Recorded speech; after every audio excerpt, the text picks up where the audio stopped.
One. Okay, right. Good afternoon, everybody. It's the first meeting that I've attended of the Democratic Services Committee, and thank you for all of you that voted for me to be chairman. I appreciate that. And I noticed that the first item on the agenda is to note the appointment of myself as Democratic Services Committee Chair of the Democratic Services Committee, and then we can move on to item 2, can we? Is that all that needs to be done? I'm looking for John Pearson to tell me Chair, yes or no. That's fine, yeah. Right, okay, thank you. And right, we'll go on to the second item on the agenda then to appoint a vice chair. So are there any nominations for vice chair? And yes, who Chair, I'd like to carry on for the rest of this term as I was vice chair last time. Okay, that's Dave Evans. Everybody happy to, or are there any further nominations? I'm not sure how the protocols go here, but or are you all happy to appoint County Councillor David Evans as vice chair? I'm happy to propose him as chairman if that helps. Sheila Okay, here. thank you, Sheila. I'll second, Chair. Jamie here. Okay, thank you, Jamie. Any other nominations then? In which case, we will ask you to say yes or vote that you are happy to appoint County Councillor David Evans as vice chair. Yes, Chair. Yes, Chair. Yeah. Yes, Chair. Yes, Chair. Thank you. Right, and it would be so much easier if we were in a place where we could see each other. But right, so we will appoint David Evans as vice chair, and well done, Dave, and thank you for all the services you've been to this committee in the past. And we'll move on to item 3, which is to ask for any apologies for absence. Are there any? Sorry, Chair, no apologies. No apologies, right, okay then. And no councillor has been asked to pass on the apologies of a colleague. Right, we'll move on to item 4 then, which is declarations of interest. Are there any declarations of any interest that anybody may have in the items that are before us this afternoon on the agenda? As and when, Chair. Right, okay. We move on then to item 5, which is the public open forum. I'm not aware that there's members of the public that are online this afternoon, but here's the opportunity for that slot in the agenda to take place. Are there any members of the public who wish to address the meeting this afternoon? Take it that's a no as well then. Right, we'll move on to item 6 then, which is the an item for information, the IRPW Draft Remuneration Report 2021-2022. And John, I believe you're telling us about this. Yes, thank you, Chair. You'll all be familiar with this report now. It's the annual report from the Independent Remuneration Panel for Wales, who set the remuneration levels that, as members, you're all entitled to. The report used to go to full council because it needed determination on certain bands or different bandings that they included in the report. But since they took that away about 2 years ago, really the report is just for information. But they are out for consultation at the moment. So if there are any aspects of the report that members would like to respond to the remuneration panel on, then we can do so. Just as a quick overview, there's not a lot of changes within the report compared to last year. There's a small uplift in the basic allowance that you'll all receive, and obviously that has a knock-on effect to all the other entitlements such as chairs and executive members, etc. The big change within the report really is to do with the reimbursement of the costs of care. Previously that was capped at £403 per month. That members were entitled to claim, and they've done away with that cap for now. I think it's been something they've been looking at for a couple of years. Cost of care really has risen quite a lot in recent years, and some were feeling that the £403 cap wasn't enough to cover some of the hours that members were working. So the caps disappeared, and all costs of care will be reimbursed in full. If the carer is registered with the Care Inspectorate for Wales, then that'll be reimbursed in full, less tax. And if it's informal care, then it'll be reimbursed at the real living wage. So there's a big change to that element of the report, but nothing else. But I think that really reflects responses that we put to the remuneration panel in previous years, that the £403 cap has been there for a long time. It hasn't been increased for a significant period, and we responded not long ago saying that we wanted to see that cap increased. Well, the cap's now gone. So really, that's the overview of the panel's report. Chair, I'd just open it up to the committee, and if there's any bits of the report they want clarification on, or if they want us to respond to the panel while the consultation into these draft proposals is open. Okay, thank you, John. I did attend the meetings virtually, of course, along with John, but John has encapsulated everything that was said pretty well. So are there any observations or comments to be made by any member of the committee, please?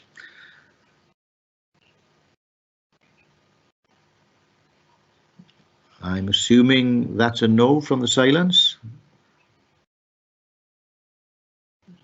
Right, okay. Right, okay. Move on, Chair. Right, thank you, David. Right, let's move on then to item 7 on the agenda, which is hybrid meetings. So, hybrid meetings, John. Thank you, Chair. So at the last meeting of Democratic Services Committee, we considered a protocol for us to start introducing hybrid council meetings. Then we had a bit of a lockdown, or fire break if you like, which put a halt to our progress for a little bit. But since restrictions were eased, then we've held a hybrid licensing committee that was live streamed, and we've also held a hybrid informal cabinet meeting. I think overall the tests and the trial meetings have been really successful. I think feedback's been positive from both members remoting in and members within the council chamber. There's a couple of little tweaks, obviously, naturally, that we'll have to make as we go through things, but some of those will be addressed as part of the refurb of the council chamber, which is needed, with potentially some extra members coming in.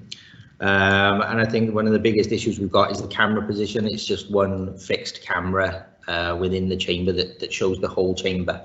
And I think as you're in the meeting and there's more people on the screen, then obviously it's difficult then to make out some of the members at the back. So we're trying to work on a few solutions there, but overall it's worked well, which is really good to report back.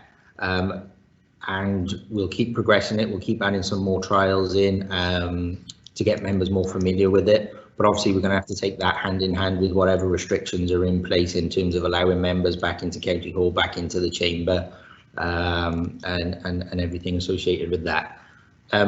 If I could, because Councillor Treharne was one of the members who participated in the hybrid meeting, I think it'd be good if Jamie's more than happy to give us his feedback on how it worked and how it was from his perspective. Put him on the spot a little bit. Yeah, cheers, John. Thank you, Chair. I expected this anyway, John, so no worries. Yeah, I attended the licensing subcommittee remotely, and there was a few bits of delay in people coming in and out, and then when Lee Beach was given, or Lee Beach and some of the members of the public were speaking, there was a slight echo, which at times made it slightly difficult to hear what was being said, but you could still make out what was said. Other than that, the voting process, the leaving process to go to delegations and then coming back was fine. Actually, it was seamless. It was just as though we were conducting virtual meetings as we are now, from all our homes or with some at the chamber. I like them actually. I think Forgive me they're. interrupting, Jamie. Yeah. Were you at home or at County Hall when you were at the hybrid meeting? I was at home. So right, okay. it's a 3-member panel, and Councillor Strong and Councillor Higginson were in the chamber, and I was at home. So I remoted in from home. I had clear view because John says there's a single camera. Yeah. So I had a clear view of Brian or Jim when they were speaking, and then when the members of the public or the applicant wanted to speak, they were remotely and they were fine. There was just a few glitches and niggles, but other than that, I was quite happy with the way it went actually. Excellent. Good. Thank you. Thanks, You're welcome, Jamie. John. Cheers, John. And what I'll probably just add is that I think we've solved that issue with the sound being fed back to the remotees as an echo, simply just by moving the microphone to a different position within the chamber, a bit more sheltered. In effect, the trouble we've got is, as a remotee talks into the chamber, the sound comes out through the speakers, but there's a microphone within the chamber that's picking up that sound and sending it back in a loop, in effect. So all we've done is cover the microphone over and put it in a discrete spot. And thankfully for informal cabinet, they seemed quite happy with that, and as if it solved the issue. They didn't mention any feedback for the remotee. So again, we'll keep trying a few different things, but I think what it's telling me is we'll look now at the calendar for the next couple of months, see what extra trials we can build in. And start circulating more information to members more widely in terms of how they can put their name forward for hybrid meetings and build it up from there. Okay, thank you, John. And if I can just come back in, Chair, if I may. Certainly, yes. Yeah. The first part of the meeting, when the applicant presented and the members of the public presented, that's when the problems with the echoing was more prevalent. When we came back from deliberations, it was as if John and his team had picked up on that, and it didn't exist in the second part when we came back. So credit to John and his team for picking that up and acting so quick. But other than that, it was pretty good. I quite like them. Thanks. Good. Thank you, Jamie. Any other members with any perceptions to share, please?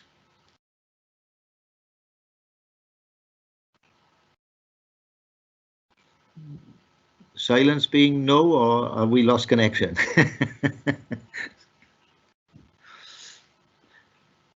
Right. Okay then. Any more on hybrid meetings, John?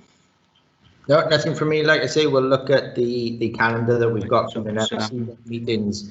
Might suit some more trials. But I think now the next phase is really seeing how many members, or sharing it out really amongst members to get back into the chamber if they want to. And I think that's the key point here. The system we've devised allows members, or gives members the choice, effectively. If they don't want to, they can stay at home and they can remote in. Even as chair, there's no requirement for you to come into County Hall. But if you feel like you want to get back in the chamber, then we facilitated that, and we can do it. But just remembering that we're looking at 1 seat per party for now, and then plus the chair, plus a couple of contingencies. So we'd still be looking to spread that out. But I think I'll email that to members and how we go about collecting names as we've picked which meetings it's for. Sheila's just put in the chat box if she wants to ask a question. Okay, Sheila. Thank you very much. It just struck me then, as we were talking about the licensing meeting, that was a very small meeting. So obviously my thoughts are along the lines, obviously, John, that you're probably thinking this anyway, but you expand on the committees, the smaller committees you'll start with, not trying to be too adventurous, if you like, to have, a large number of people. And I thought, well, possibly the best route would be to have rooms available should there be any difficulties with connectivity between people, that you have separate rooms in the members area or in the building that people could quickly move into if you started to encounter problems. That's just an observation. You've probably thought of it, but with a small committee like the licensing, you could easily split people up into different rooms. You only had 2 in, but if we start to get 9 select members, and then you've got the planning committee, which is even bigger and build up. But I just think if you could start with the smaller meetings, perhaps the delegated planning, and build up from that. I don't know, how many members did you have in the cabinet one, John?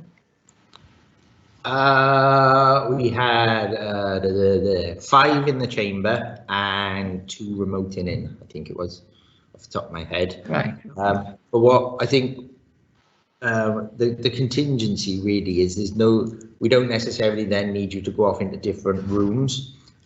We've ordered a bunch of headsets, and as long as you wear a headset, that reduces all the feedback issues that we get when you've all sat in the chamber with your volume coming through your computer and everything else. So as long as you've got headsets on, it works fine, no problem.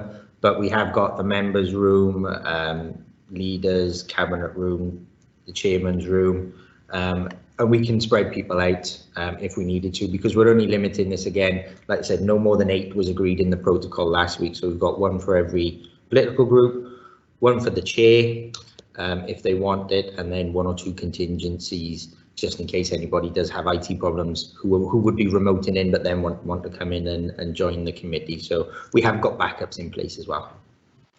Okay. Thanks very much. Chairman. Thank you, Sheila.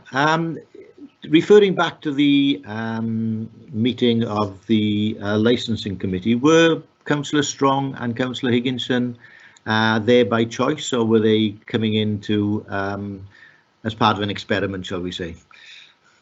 A little bit of both, I think. I think Councillor Higginson was quite keen to get back into County Hall and start having face-to-face meetings. Obviously, we've got to do that within the restrictions that we find ourselves in. Councillor Strong has tended to come into County Hall just for some extra support as chair of licensing, which we do offer to chairs. But again, you know, we'll leave it up to the members as to what they want. I think in the licensing subcommittee, we had 2 members in the chamber plus an officer. Right. And then I think there were about 6 people remoting in, Councillor Trehan, other licensing officers, objectors and supporters. So it was a good trial to start off with. Good, excellent. But in effect, Chairman.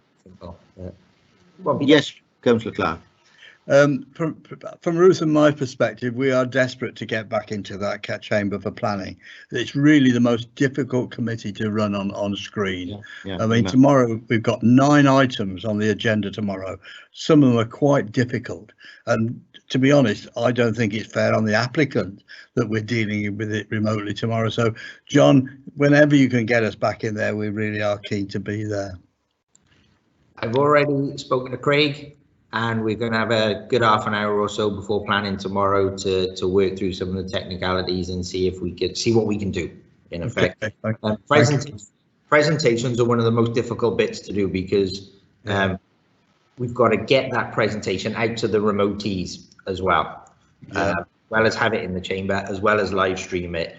So it's a difficult thing we've got to work through. We think we have a solution. But I just need to run it through with planning first and probably put some tests in place. Well done. Thanks, John. Okay, thank you. And apologies for asking a question about members that weren't in the meeting, but it was just in theory, really, to find out about their perception of joining a meeting remotely or in County Hall. Right, so are there any other comments to be made now then about hybrid meetings? Members of the committee?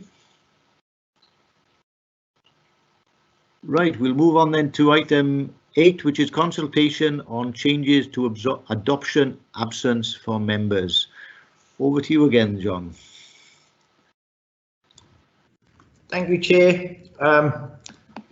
This one's more, I think, for information, and it follows on from conversations that Councillor Watkins and myself had as the previous chair around revisiting some of the family absence entitlement that members are entitled to. And Welsh Government at the moment have got a consultation out on extending the member's absence for adopters. At the minute, any member who would adopt a child is only entitled to 2 weeks leave. Employees legislation has now changed and increased that to 26 weeks. So in effect, this consultation is bringing members' entitlement in line with employees' entitlement. I don't think it's any of us would disagree with the change, if I'm honest, but I'm happy for you to tell me otherwise. And really, it's just whether we want to, as a committee, respond to the consultation that Welsh Government are putting out. And if anybody's got any comments on it, then I'm happy to include them in there. So again, this one's over to you as members, but I think it's something that we would all get behind. Okay, thank you, John. Members, Martin, you've appeared on my screen. Nice to see you. Good afternoon. Just to say that we're always talking about the need to encourage younger people to seek election to the council. And I would have thought being an active young parent was really quite difficult while undertaking council duties. So I think something like this would be a positive step to helping make being a councillor a bit more of something that younger people might want to do. Thank you. Any other comments, councillors? Chair, there's Joe and Giles who've got comments, please. Right, okay, sorry, right, I'm looking at the screen there now. Thank you, Joe. Hi, over to you. Thank you very much. Yeah, this is something that I brought up last year, and I'm really pleased to see that Welsh Government is also looking at it more proactively as well. Adopting a child, I speak from experience, is just the same as taxing and as time consuming as having a child, giving birth to a child. You need to give a huge amount of time, love, attention and care. And it is only fair that adopting parents receive the same benefits as birth parents. So I think it's just bringing us in line with equality and recognising the fact that we really do need to support adoptive parents just as much as we support anybody who might have given birth. So I really welcome this, and I'd really like us as a council to put forward a positive comment to Welsh Government in support of this. Thank you. Okay. Thank you, Joe. Giles. Thank you, Chair. I have no issues with the comments raised already, and I think anything that removes barriers to adoption is great. The only thing that I thought when I was reading the report, and I suppose that the same principle applies to that for maternity leave, is potentially it could leave electors in some areas, depending on the individual and the circumstances at hand, but it could leave those electors without any representation for half a year. Now that's not a short period, and I thought what it would be helpful maybe if the Welsh Government could include in their guidance, or at least consider, is some standard form by which that individual could be helped, or those electors who perhaps don't have the same level of contact as they would if there wasn't any maternity or adoption leave would benefit from. I don't know, I haven't got any suggestions as to how that might be achieved, but I just think it would be useful, and bearing in mind that it would be easier perhaps from somebody from a political group or with more local members that could offer some support, but maybe for an independent member may not be quite so easy. So is there something that the authority itself could do by way of support specifically for a member? We're just something to put in the melting pot, but certainly no issues with the principle of it. Thanks. Thank you. Good point. And will you feed that back to the Welsh panel, John, please? Yeah, Chair. I think if members are happy, I think like we said, there's overall support for this and some good comments there. I'll draft a response, and if everybody's happy, I'll just confirm that with the chair before we send it off on behalf of the Democratic Services Committee. Fine by me anyway. Everybody happy? Okay. Yeah, happy with that. Yeah. Excellent. Thank you. Right. Anything further on that consultation? I'm assuming not, unless you tell me differently.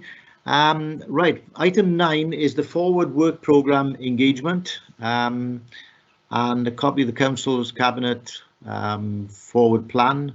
I'm assuming this is for information, is it, John, or anything specific to bring to our attention? Or Matt, sorry. Yeah, thank you very much, Chair, and yeah, welcome to the new role. Thank you. Welcome to chairing the Democratic Services Committee. This is a sort of members that have been with the committee will recognise it, probably sort of bringing something back in front of you, which the committee had discussed, probably going back over 12 months ago, but has become particularly pertinent as the Local Government and Elections Bill passed the Senate 10 or 11 days ago. And one of the things that bill did was set out to reform public participation in local government and creating a duty to encourage the participation of local people. Now, members will recall that this committee set out over a period of time to begin to improve and reform how we could engage people in local democracy. And within the cover report, you'll see a bit of a reminder of some of the issues that we had discussed and some of the criteria that the committee felt should be used to identify those topics which could go forward for public engagement. And the point was really, you were very keen to make sure that when decisions went forward for Cabinet or Council, that consultation section that we see on all of the reports, it was not simply a list of the bodies or the partners that had been sent paper, but actually sort of showed how certain decisions had been shaped by the views of people in local communities and recognising a lot of the expertise that sits within our local communities. It sort of felt very important to do so. So given now the passing of the bill having gone through the Senate, it felt a good time to bring this forward to identify whether you as members still see value in us pursuing this agenda and to really sort of bring these two pieces together, both the legislative imperative and the desire from local councillors to improve our involvement. It's an interesting one, having gone through an incredibly sort of complex or difficult period of time with coronavirus, and actually how we engage the public being particularly sort of challenging in these circumstances. We've certainly held a select committee. We've had members of the public contributing to public open forum. You just shared some of the experiences in committees like licensing and planning, the difficulty of engaging people with through the medium of technology. So sort of brought it back here today to get views and to sort of assess the appetite as whether you're keen to see some work progress on this again, to understand your views and thoughts on some of the barriers to engaging people during a pandemic. And we've also sort of attached to this item the work programme. Obviously at the moment the work programme, the bulk of the items you see in that sort of extend 3 or 4 months ahead. And just to sort of restate that desire for us really to have a work programme which stretches out much further from that, aligned to the corporate plan and the priorities of the organisation, so that you as members are able to flag up those issues much further in advance where we feel more extensive public engagement would be required to help shape some of those decisions. And that we get to the situation where potentially members are flagging up in advance of the 6, 7, 8 items a year which you really feel would benefit from upfront extensive involvement from members of the public. So Chair, I guess sort of from my perspective and with your permission, it would just be a matter of whether there are sort of views from the committee as to whether there is an appetite to revisit this work, and if so, how members of the committee would like to go about it. Members will recall that previously what we'd done, given that some of this could be quite involved, you'd created a subcommittee of this group to pick up and look at some of these points in more detail and take it forward. So a question as to whether members would look to do something similar at the present time, or whether you feel where we are with the pandemic and the limitations, whether that's something you would prefer to to leave for a few months and sort of leave officers to work up some plans as to how we can fit that within the bill and within the restrictions of the pandemic. Okay, thank you, Matt. Right, members, you've heard Matthew's request of us, so any comments, please?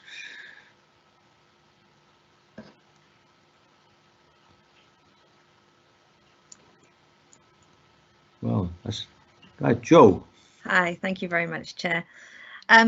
So this is an area of work I'm really, really interested in. I really think it's so important for us to engage the public as much as possible in the decision making that we have as a council, and I'm really keen for us to progress it.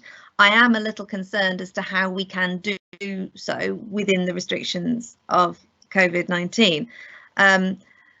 And I'm not sure whether I want to take up officers' time to work on this for the next couple of months, or whether it might be better to leave it a couple of months until the restrictions ease, because it would be a bit of a shame to work up a whole protocol for how we would do it within COVID-19 and then to have the vaccination programme go forward and we can then come out of it and we wouldn't have to do it in those restrictions. So it is something I'm passionate about. I really want greater community involvement in our decision making, but I am a little bit nervous as to whether we should expend a lot of time figuring out how to do more of that at this present moment. So I don't have a great positive or negative. I'm a bit on the fence, to be perfectly honest, as to whether we should be doing it right now. Thank you.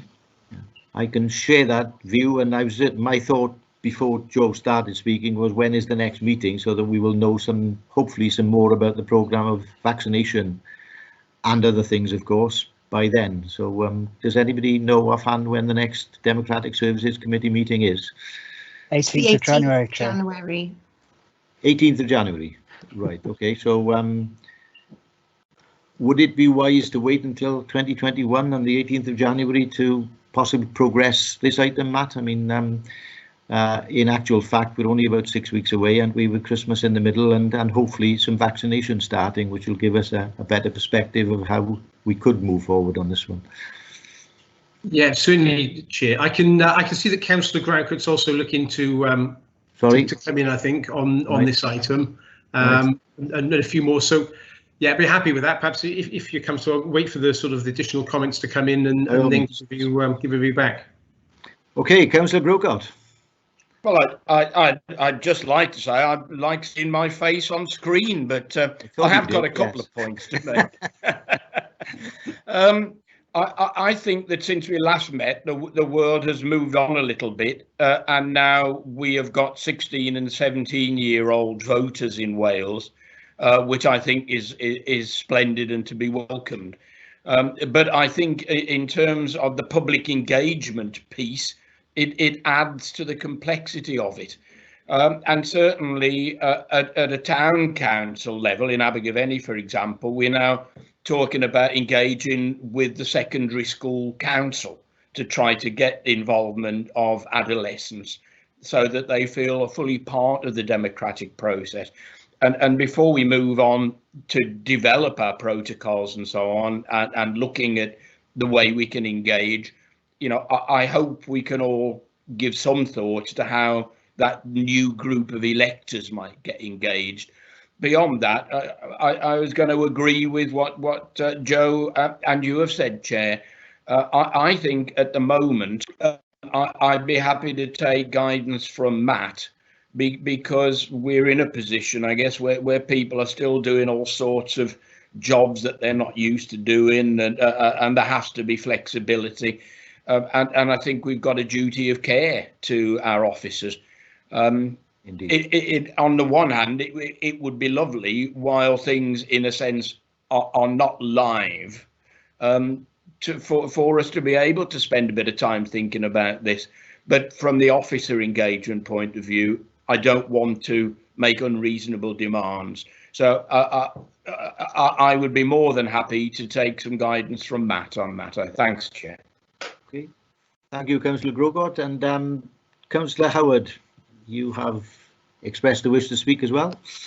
Yeah, thank you, Chair. Only a brief comment. I agree that I think it's maybe a little bit too early, and hopefully post-vaccination things will get back to normal a little bit more. But I still think for me it's not necessarily, or we're not at the point of identifying topics that where there may be a greater public interest. And I was just looking at paragraph 3.5 of the report, and I'm sorry for doing the old broken record again, but he says the council has already made significant steps in opening up democracy, so on and so forth. But you know, I've said it before and I'll probably say it again, area committees, who comes to those? Very, very rarely we get any representation. Certainly not all members are able to attend when they're held. If there's a particular issue that's wound some people up locally, that they may come, but we don't see much engagement through that. We don't through the public forums, and I'm not sure we do through live streaming either, other than by way of replacement for those committees where people could already come up and make representations, such as planning. So I really think we need to take a step back away from that, and before we look at areas where there is greater interest, is you just find out how we do engage people better. I appreciate the comment from Councillor Grocott about the secondary school council, which I think is a great idea, but in general we really only skim the surface. And if you look at social medias, as many of us do in Facebook, there are lots of people posting and making comments about areas where the council operates or decisions have been made, and some of them obviously ill-advised or with just the minimum grasp of the rationale behind a decision. And there is interest there, but clearly we're not tapping into it in a way that's influencing our decision. And again, it's not something I have an answer for, but I'm just mindful all this talk of engagement with the public and the things we've done over previous years has barely touched the population of Monmouthshire, and that still is the thing to overcome, not the topic. Okay, thank you, Giles. Anybody else? Sheila's made a comment. Thank you, Sheila. Agreeing with the proposal. Any other comment? And we come back to you, Matt. Are you happy with that response, or anything to add to it? No, thanks, Chair. Absolutely, and it's interesting, isn't it, how quickly the world moves? Because probably when I'm speaking with John about the agenda and whether to bring this item forward, even 2 weeks ago, it felt like we were in a very different place. And anyone that's seen the news over lunchtime and seen the First Minister's latest announcement will see we've got a changing set of external circumstances again. One of the things I was keen to do was not let this one sort of disappear off the radar. So brought it here. That the discussion has been had, and you certainly won't get any objections from me to the comments from members that we've got quite a lot of activity going on as both officers and councillors at the moment, managing our response to the pandemic. So we'd be very happy to put this to one side, while sort of recognising that we still have the to deal with responsibilities within the Act. So we're encouraging participation. We'll have to make a petition scheme, and some of the other things within that Act around participation.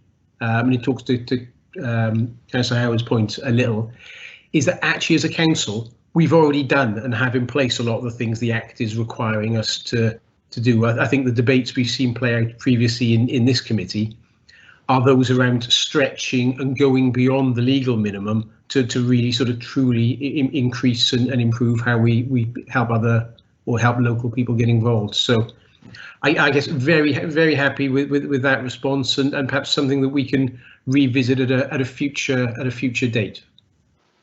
Okay, and may I ask for the item to be brought up again on the agenda for the 18th of January, so that we make sure that this doesn't get lost in the long grass. Long grass in January might be a mixed message. Chair, just a quick one from me. As Matt mentions in the Act, there's a requirement within the Local Government and Elections Bill for us to publish a public participation strategy ahead of 2022 and the elections. And it sounds like these go a bit hand in hand, of maybe taking a step back, as Giles mentioned, looking at where we are and what we want to do and how we're going to do it. So one of the items we've already got penciled in for the next meeting is just an overview of the bill, some of the clauses within it, some of the topics we need to think about going forward. So perhaps we can start putting that thinking together alongside that item at the next meeting, and we'll combine the items into one item. Okay, smashing. Thank you. Now then, the next. Sorry, before I move on to the next item on the agenda, has everybody who wishes to speak had the opportunity to? Right, we'll move on to the next item then, which is item 10, the Local Democracy and Boundary Commission for Wales County Council proposals. John, is this an update from you? Or? Just a very quick one from me, in that just to make members aware that the proposals from the Boundary Commission for the new county council seats that will come into effect at the 2022 elections are due to be published on the 10th of December. We've got a meeting with them on the 15th of December to discuss those proposals, so I'd expect by Christmas I'll have circulated something to all of you, just to give you an update on the current position and some of the thinking behind their proposals as well. So just for information and to keep an eye out for it. Okay, thank you, John. Members, anything to add on that one? Right, let's get back to the agenda. Screen to screen. I think it's the minutes of the last meeting is the next item on the agenda. Presumably we need to sign those, so am I asking for everybody's permission to sign those as a true and accurate record of the last meeting? Happy to propose that, Chair. Accurate. Chair. Second, Chair. Right. Anybody not happy? Shouldn't ask that, should I? Right. Okay, well, I'll sign those when I'm next in County Hall. Then is it John or Wendy? Yeah, that'd be fine, Chair. Okay, right, excellent. And that brings us to back to the screen again. Don't like commentating on myself. Date in the next meeting, which is the 18th of January, which I didn't have that in front of me, but I asked earlier on, and it's at 2 p.m. So that, I believe, concludes the meeting, unless somebody tells me differently. No, that's it. Right. Can I thank you all for your attendance this afternoon and for your input, and also to wish you a happy Christmas, because it's unlikely that we'll see each other. But if we should see each other, we'll see each other a lot more plainly with the alcohol ban from 6 o'clock on Friday. So thank you, Chair. Thank you, Chair. Well done. done. And And a happy Christmas to everybody. Happy Christmas, everybody. Thank you. Take care. Thank you very much, Chair. Take care, everyone. Bye.